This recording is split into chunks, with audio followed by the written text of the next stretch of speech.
History's greatest empire was built by a boy the assassins thought was too weak.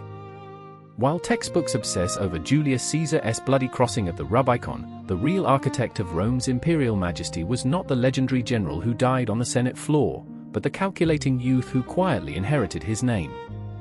This fragile boy walked directly into a hornet's nest of armed assassins, hostile legions, and treacherous politicians with nothing but a stolen legacy, an empty treasury, and an icy, unmatched genius for psychological warfare. To understand how a republic that hated kings willingly surrendered its freedom to a single ruler, we must look past the battlefield and peer into the shadows of a cold-blooded political chess match that rewrote the path of human civilization forever. The fall of the Roman Republic did not stem from Julius Caesar's military conquests, but from a desperate, deep-seated systemic paralysis that left the Roman Senate utterly incapable of governing its massive, newly acquired territories without relying on the private armies of wealthy, ambitious warlords. When the teenage Octavius arrived in Rome to claim his inheritance, he discovered that Caesar's trusted general, Mark Antony, had already seized the dictator's private fortune, leaving the young heir completely penniless and surrounded by armed enemies who viewed him as a minor, easily disposable nuisance. Refusing to flee, Octavius made the astonishing decision to auction off his own personal family estates and borrow massive sums of money to pay the financial legacy Caesar had promised to the Roman citizens, effectively buying the absolute loyalty of the mob with his own poverty. With the Roman populace now screaming his name, the young heir suddenly marched a private army of Caesar's veteran soldiers directly into the heart of Rome. But instead of declaring war on the Senate, he did something that defied all military logic. Instead of seizing total power by force, Octavius forced the terrified senators to legally appoint him as consul, using the threat of his veteran SWATs to legitimize his status while maintaining a flawless, respectful facade of constitutional law.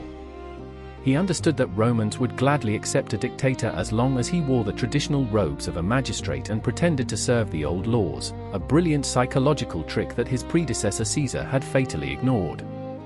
By forming a ruthless alliance with Mark Antony and Lepidus, known as the Second Triumvirate, Octavius signed the death warrants of 300 senators and 2,000 wealthy knights, systematically stripping the old aristocracy of both their lives and their vast fortunes to fund his new regime.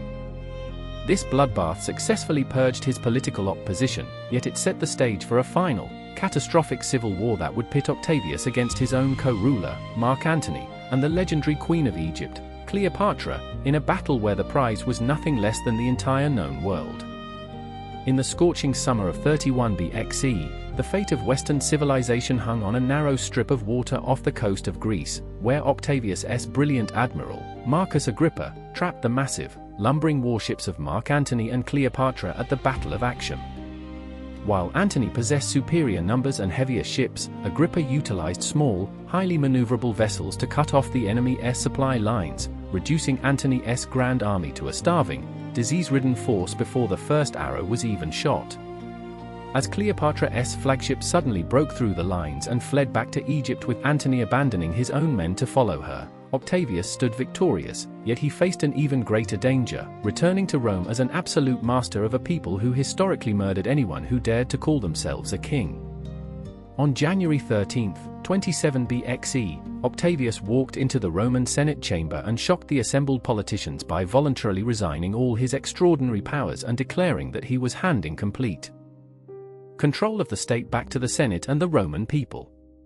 This apparent act of supreme humility was actually a masterstroke of political theater, because the terrified senators, dreading another bloody civil war, immediately begged him to remain in power and showered him with unprecedented titles, including the sacred name of Augustus.